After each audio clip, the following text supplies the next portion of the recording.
Communication communication क्या है, किसे कहते हैं कम्युनिकेशन। आपको बता दें कि जो कम्युनिकेशन होता है इसको हिंदी में हम संचार कहते हैं।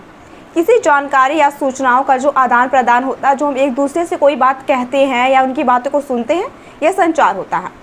सूचनाओं का आदान प्रदान बहुत ही आसान तरीके से हो जाता है। पहले जो है सूचनाओं का जो आदान प्रदान होता था एक जगह से दूसरे जगह पहुँचाने में काफ़ी समय लगता था, लेकिन आज के इस वर्तमान युग में, इस डिजिटल युग में कम समय में सूचनाओं के इतने साधन उपलब्ध हो गए हैं कि बहुत लोग अब घर बैठे ही एक देश से दूसरे देश तक अपनी सूचनाओं को, अपनी बातों को बड़ी ही सरलता से पहुंचा देते हैं, और वह भी कम समय में। बेसिकली कम्युनिकेशन क्या होता है? बातचीत के माध्यम से मनुष्य एक दूसरे के साथ आपस में जुड़े होते हैं। आपकी भाषा संचार का पहला माध्यम है। भाषा के माध्यम से ही मनुष्य अपने विचारों एवं भाव को एक दूसरे से बांट सकते हैं, अपनी बातों को एक दूसरे से कहते हैं। केवल मनुष्य ही नहीं बल्कि पशु पक्षियों के बीच भी संचार होता है। इसके लिए माध्यम का होना जरूरी होता है। जैसे कि हम समझ सकते हैं कि शेर का दहाड़ना, चिड़िया का चहचहाना, ये भी एक संचार ही होता है। यह समस्त मानवीय व्यवहारों को नियंत्रित और परिष्कृत करता है। हमें मानव की संकल्पना के संबंध में एक स्पष्ट दृष्टिकोण रखना चाहिए। संचार क्या होता है इसके बारे में जान लेते हैं। संचार एक ऐसी प्रक्रिया है जिसमें एक व्यक्ति दूसरे व्यक्ति के साथ भावनाओं और विचारों का आदान प्रदान करता है, यानी कि आपस में जो बातचीत करता है, आपस में जो भावनाएं एक दूसरे से व्यतीत करता है, अपनी बातों को जो एक व्यक्ति दूसरे व्यक्ति से बताता है, यही संचार कहलाता है। संचार की परिभाषा लुइस ए एलन के अनुसार जो संचार की परिभाषा उसमें दिया गया है कि संप्रेषण उन सभी क्रियाओं का योग है जिनको एक व्यक्ति अपनी विचारधारा को दूसरे व्यक्ति के मस्तिष्क में पहुंचाने के लिए या फिर उसे समझाने के लिए अपनाता है।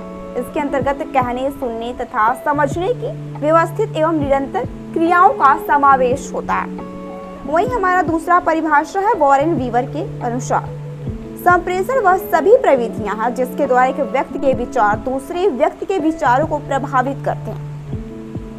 वहीं जे पॉल लीगन के अनुसार है संचार एक प्रक्रिया है जिसमें दो या दो से अधिक व्यक्ति आपस में अपने विचारों, तथ्यों तथा भावनाओं को आदान प्रदान इस प्रकार करते हैं कि उनमें से प्रत्येक व्यक्ति संचित संदेश के अर्थ, विषय सामग्री एवं उसके प्रयोग को समझते हैं। कीथ डेविस के अनुसार संप्रेषण एक व्यक्ति से दूसरे व्यक्ति को कोई सूचना या भाव पहुंचाने की एक प्रक्रिया है।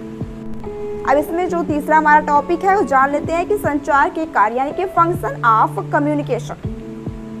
इसके दो कार्य संपादित किए गए। पहला है प्राथमिक कार्य, वहीं दूसरा है द्वितीयक कार्य। प्राथमिक कार्य में ये आते हैं कि संचार का प्राथमिक कार्य लोगों को सूचना, शिक्षा और मनोरंजन प्रदान करना तथा उनकी प्रवृत्ति यानी कि सोच में बदलाव लाना है ताकि वे परिवार, समाज और देश के हित में निर्बाध रूप से कार्य कर सकें। वहीं हमारा द्वितीय कार्य है संचार का द्वितीय कार्य चर्चा, परिचर्चा और पारस्परिक संपर्क के संबंध से संपन्न होता है जिससे लोग शांति और सौहार्द के साथ जीवन व्यतीत करने के लिए एक दूसरे के साथ प्रेरित होते हैं।